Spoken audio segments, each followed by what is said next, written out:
శుక్లాంబరధరం విష్ణుం శశివర్ణం చతుర్భుజం ప్రసన్నవదనం ఛాయేత్ సర్వవిఘ్నోపశాంతయే. గురుర్బ్రహ్మ గురుర్విష్ణుః గురుర్దేవో మహేశ్వరః గురుః సాక్షాత్ పరం బ్రహ్మ తస్మై శ్రీ గురవే నమః. వ్యాసాయ విష్ణురూపాయ వ్యాసరూపాయ విష్ణవే నమో వై బ్రహ్మనిధయే వాసిష్ఠాయ నమో నమః. కూజంతం రామ రామేతి మధురం మధురాక్షరం ఆరుహ్య కవితాశాఖాం వందే వాల్మీకికోకిలం.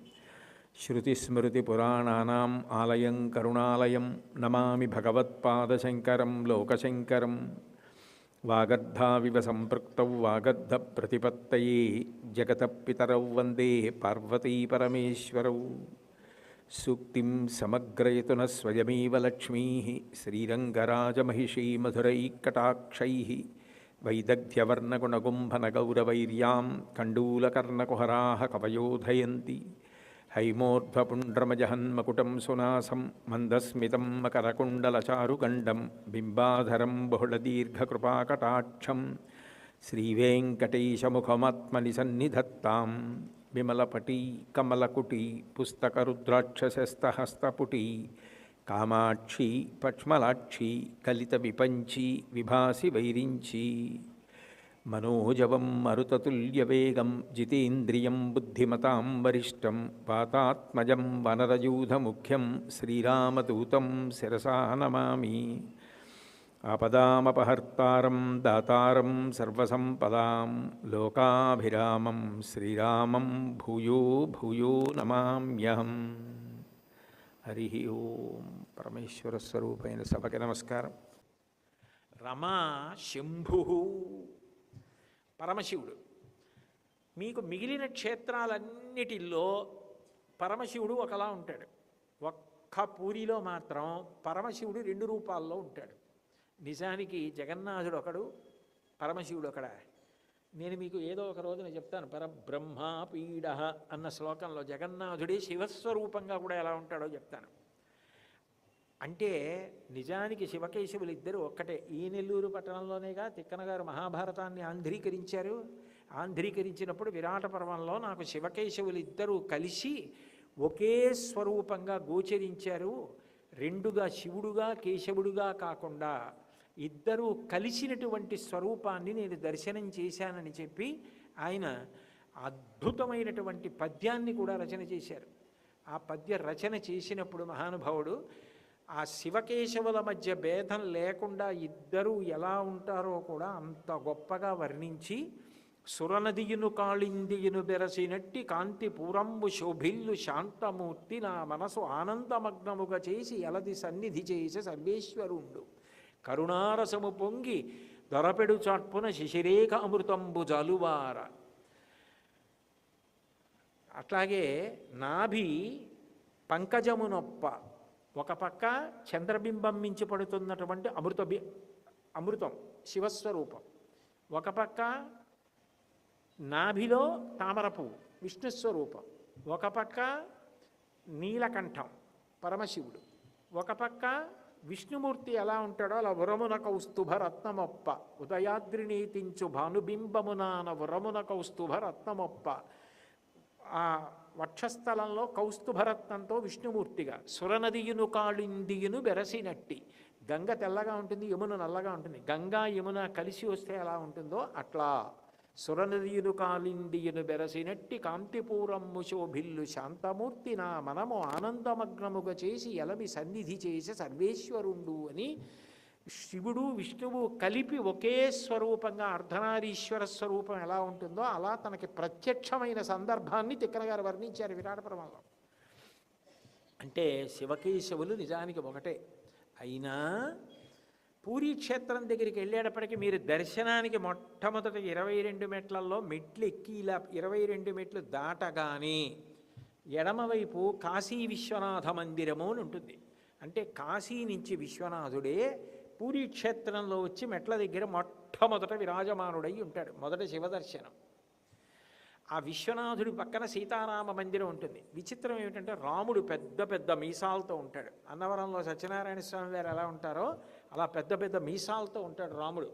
చూడగానే ఎవరైనా అనిపిస్తుంది మనకి. ఆయన రాముడండి, హనుమ, లక్ష్మణుడు, సీతమ్మ అని చెప్పిన తర్వాత నిజమే రోజు ఎక్కడ ఇంత మీసాలెట్టుకుని రాముడిని చూడలేదనుకుంటాం. అంత మీసాలతో ఉంటాడు అక్కడ. అటువంటి సీతారామ మందిరం ఉంటుంది. కాబట్టి రమా శంభు మొట్టమొదటే జగన్నాథ దర్శనానికి తూర్పు ద్వారంలోంచి వెడుతుంటే సింహాలు ఉన్న వైపు నుంచి శంభు దర్శనం. శంభావయతి ఇది శంభు, సమస్త సుఖములకు కారణమైనవాడు. విశేషం ఏమిటంటే ఈయనకి బృందావనం అంటే ఇష్టం, రాసలీలంటే ఇష్టం. గోపికలుగా మారిపోయి అంత భక్తితో పరిగెత్తుకొచ్చిన వాళ్ళంటే ఇష్టం. అందుకని ఈ జగన్నాథ క్షేత్రానికి వచ్చినప్పుడు నేను శివస్వరూపంగా రాను. శివుడిగా వస్తే పురుషస్వరూపంగా వచ్చినట్టు అవుతుంది. కృష్ణుడికి ఏది ఇష్టం? గోపికగా వస్తే ఇష్టం. అందుకని శివుడు గోపికా వేషాన్ని ధరించి గోపేశ్వర్ అంటారు అక్కడ. అసలు మీకు ఇంకెక్కడా కనపడదు. యావత్ ప్రపంచంలో బహుశా శివుడు గోపిక వేషం కట్టినటువంటి ఏకైక క్షేత్రం పూరీ క్షేత్రం. శివుడు గోపికలా చీర కట్టుకొని ఇలా తలమించి వేసుకొని ఉంటే ఎలా ఉంటాడో ఆ వేషంతో ఉంటాడు. గోపేశ్వర్ అన్న పేరుతో ఉంటాడు. అంటే ఒకరి మనసు ఒకరు తెలుసుకొని ఎంత ప్రేమతో ఉంటారు శివకేశవులు అనడానికి గొప్ప ఉదాహరణ. గోపేశ్వర స్వరూపంగా వచ్చాడు అంటే శంభుమూర్తి ఏ క్షేత్రంలోనూ రానటువంటి అద్భుతమైనటువంటి రీతిలో ఈ క్షేత్రంలో వచ్చాడు. అంటే అంత ప్రసన్నుడిగా ఉంటాడు. కృష్ణుడి కోసం అటువంటి మనస్తత్వంతో వస్తున్న వాళ్ళని చూసి నేను మీలాగే గోపికలా వచ్చాను చూడండి అంటే. అందుకని రమా శంభు బ్రహ్మ. సరే, ఆ క్షేత్రంలో జగన్నాథస్వామి ఏర్పడగానే ఇదేమని ఇంద్రజ్యుమ్నుడు ఆశ్చర్యపోతున్నప్పుడు బ్రహ్మగారే వచ్చి ఇలాగే ప్రతిష్ఠ చేయమని చెప్పాడు. పైగా బ్రహ్మగారి చేత నిరంతరము ఆరాధింపబడుతూ ఉంటాడు. అసలు విష్ణు పాదములు ఎప్పుడు కనపడతాయా కాళ్ళు కడుగుదామని ఎదురు చూస్తుంటాడు. ఎందుకని అంటే సంప్రదాయంలో విష్ణుమూర్తి బ్రహ్మగారికి తండ్రి. ఎందుకనంటే ఆయన నాభికమలంలోంచి పుట్టాడు కదా.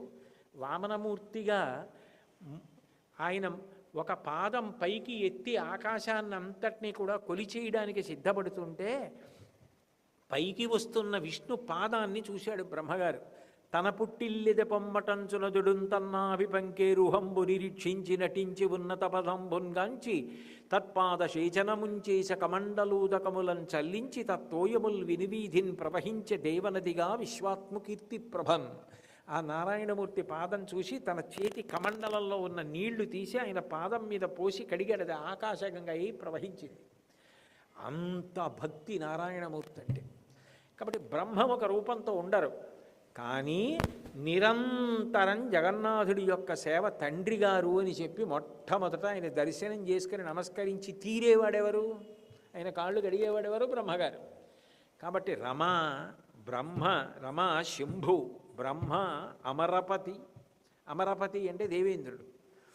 అసలు నిజానికి దేవలోకం మీద దండెత్తి పెడతారు రాక్షసులందరూ వరాలు కోరుకున్న తర్వాత. అట్లాంటి దేవేంద్రుణ్ణి కాపాడడం కోసం, దేవతల్ని కాపాడడం కోసం, రాక్షసుల్ని మధించడం కోసం, ధర్మాన్ని నిలబెట్టడం కోసం ఎన్నో అవతారములు విష్ణువు స్వీకరిస్తారు. యదా యదా హి ధర్మస్య గ్లానిర్భవతి భారత అభ్యుత్థానమధర్మస్య తదాత్మానం సృజామ్యహం. అందుకని అన్ని అవతారములు నిజానికి దేవేంద్రుడు, దేవేంద్రుడి యొక్క పరివారమైనటువంటి దేవతలను కాపాడడానికే వస్తాడు. కాబట్టి విష్ణువు యొక్క అవతారములు, విష్ణువు అంటే దేవేంద్రుడికి అంత ప్రీతి. అటువంటి దేవేంద్రుడు జగన్నాథ సేవ చెయ్యకుండా ఎలా ఉంటాడు? భూమి మీద జగన్నాథుడయ్యి ఆయన నిలబడి ఉంటే, సకల దేవత సార్వభౌముడై కాపాడుతుంటే. అందుకని రమ, శంభు, బ్రహ్మ, అమరపతి, గణేశార్చితపదో. ఇదో విచిత్రం. నేను మీతో 108 కలశలతో అభిషేకం చేస్తారు స్వామివారికి జ్యేష్ఠ పూర్ణిమ నాడని చెప్పాను కదా. జ్యేష్ఠ పూర్ణిమ నాడు అభిషేకం చేయడం పూర్తయిపోగానే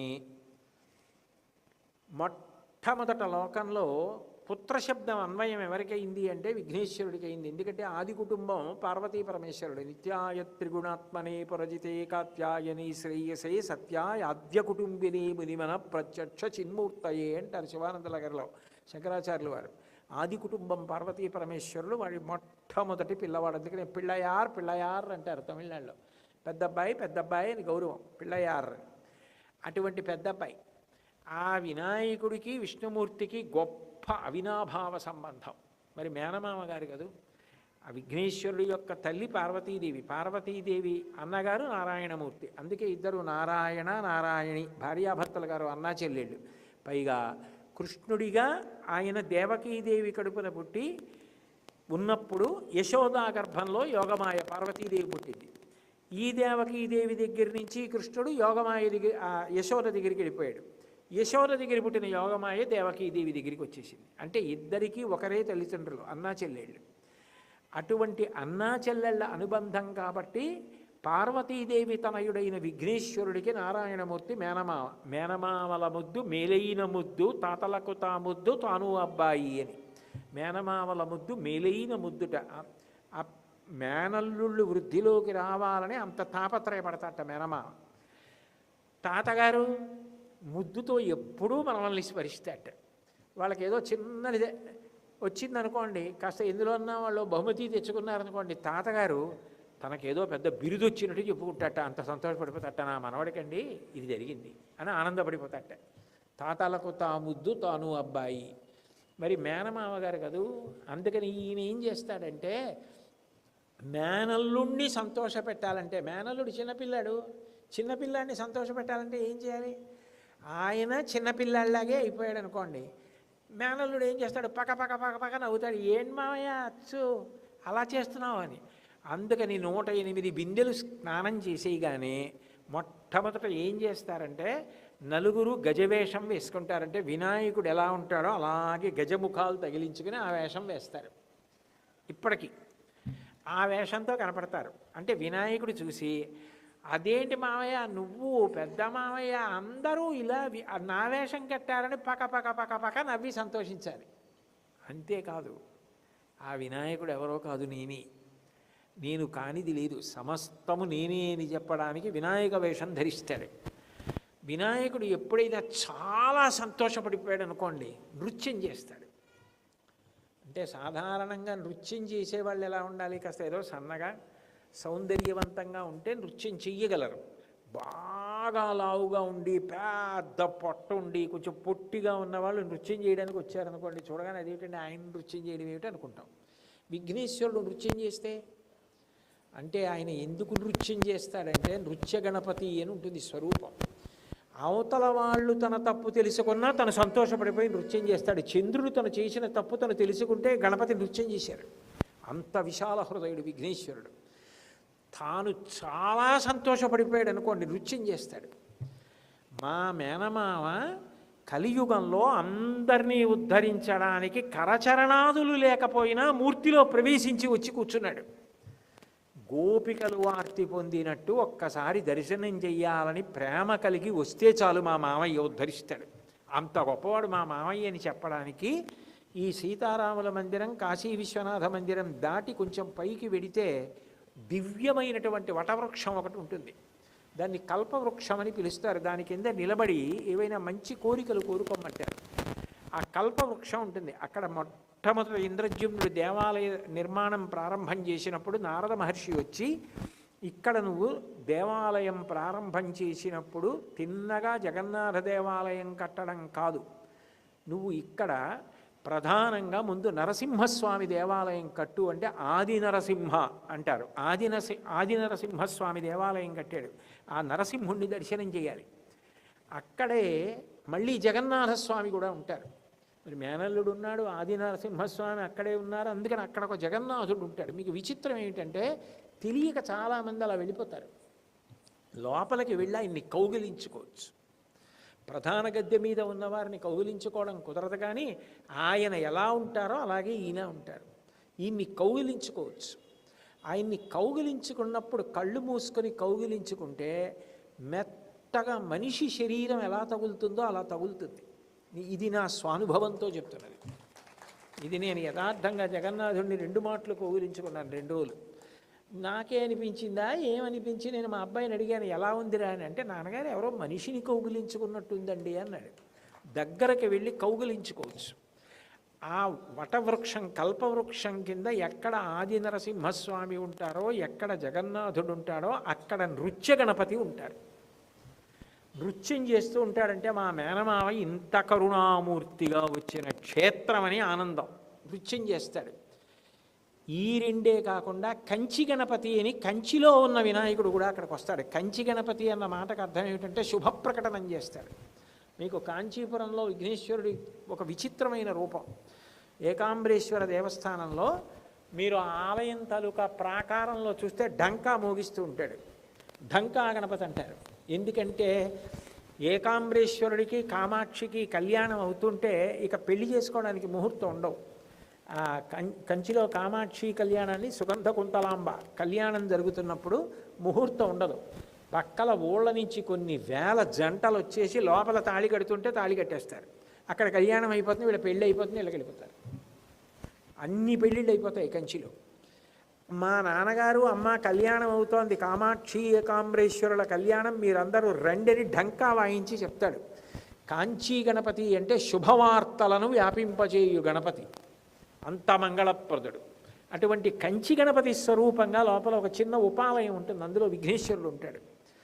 కాబట్టి విఘ్నేశ్వరుడు ఇన్ని రూపాలతో ఉన్నవాడు జగన్నాథుడి వినాయక రూపం కడతాడు. నేనే ఆ వినాయకుడిని చెప్పడానికి, మేనల్లుండి ప్రీతి పొందించడానికి. నా మేనల్లుడికి నేనంటే అంత ఇష్టమని. అంటే శివకేశవ భేదం లేదు, ఉన్నదొక్కటే. అన్నీ సంతోషించవలసిన విషయాలే తప్ప భేదాలు చూసే అవకాశం లేదని చెప్పే క్షేత్రం జగన్నాథ క్షేత్రం.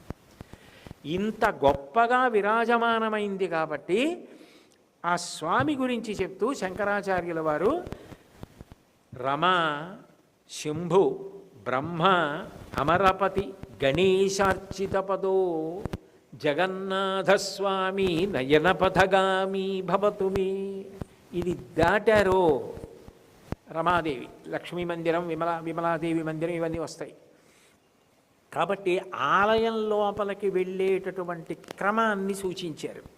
రమ అన్నారు కాబట్టి స్నాన సమయంలో కట్టే గజవేషాన్ని గుర్తు చేశారు.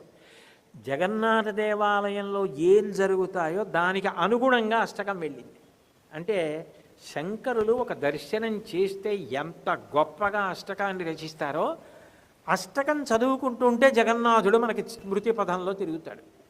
మొత్తం దేవతల ఉత్సవాలు అన్నీ స్మృతి పదంలో కదిలేటట్టుగా వ్రాశారు అష్టకాన్ని. అంత గొప్పగా ఇచ్చారు. ఇవన్నీ మనసులో కదిలితే కంటి ముందు జగన్నాథుడు కనపడతాడు. జగన్నాథస్వామి నయనపథగామి భవతు మే. 5 రోజుల్లో జగన్నాథాష్టకం పూర్తి చేయాలి. 2 రోజులకి ఒక శ్లోకం అయింది. అయితే పలికెడిది భాగవతమట పెలికించు విభుండు రామభద్రుండట నేపలికిర భవహరమగునట పలికెద వీరుండు గాథ పలుకగనేలా. నాకేమి తొందర, నా ముందు ఈ మైకు బెంగెట్టుకుంటే అర్థం ఉందా? ఇంకా 3 రోజులు ఉంది, 7 శ్లోకాలు ఉన్నాయి, దీనికి ఎందుకు బెంగ? చెప్పేవాడిని నేను. ఈ మైకు ముందు నేను చెప్పినట్టు నేను ఇంకొకరికి మైకు, ఆయన చెప్పవలసిన వాడు, ఆయన చెప్పుకుంటాడు, నాకెందుకు? కాబట్టి మళ్ళీ రేపు సాయంకాలం 6:30 తిరిగి కలుసుకున్నప్పుడు నా చేత భగవానుడు పలికించినంత మేర పలకగలవాడను. అయితే ఒక్కటి గుర్తుపెట్టుకోండి, రేపు జగన్నాథ క్షేత్రంలో అత్యంత ప్రధానమైనటువంటి విషయాలు కొన్ని ప్రస్తావనకి వచ్చే అవకాశం ఉంది. ఆ శ్లోక స్పర్శ వస్తే చాలా చాలా గొప్ప విషయ ప్రస్తావన వస్తుంది. కాబట్టి సాధ్యమైనంత వరకు రండి. నేను ఎక్కువ సమయం తీసుకోగలను, మాట్లాడగలను. కానీ నేను ఎందుకు తీసుకోవట్లేదంటే ఈ ప్రాంతంలో బాగా వర్షాలు పడ్డాయి, చల్లగా ఉందేమో, నేను ఎక్కువసేపు మాట్లాడి మిమ్మల్ని కూర్చోపెడితే మీకు ఆరోగ్య భంగం అయ్యే అవకాశం ఉంటుంది అన్న ఉద్దేశ్యంతో నేను 8:15 అయ్యేటప్పటికీ పూర్తి చేసేస్తున్నాను. పైగా అప్పటికి నేను 1:45 మాట్లాడినట్టు. అది మిమ్మల్ని ఇబ్బంది పెట్టకూడదని అక్కడతో పూర్తి చేస్తున్నాను.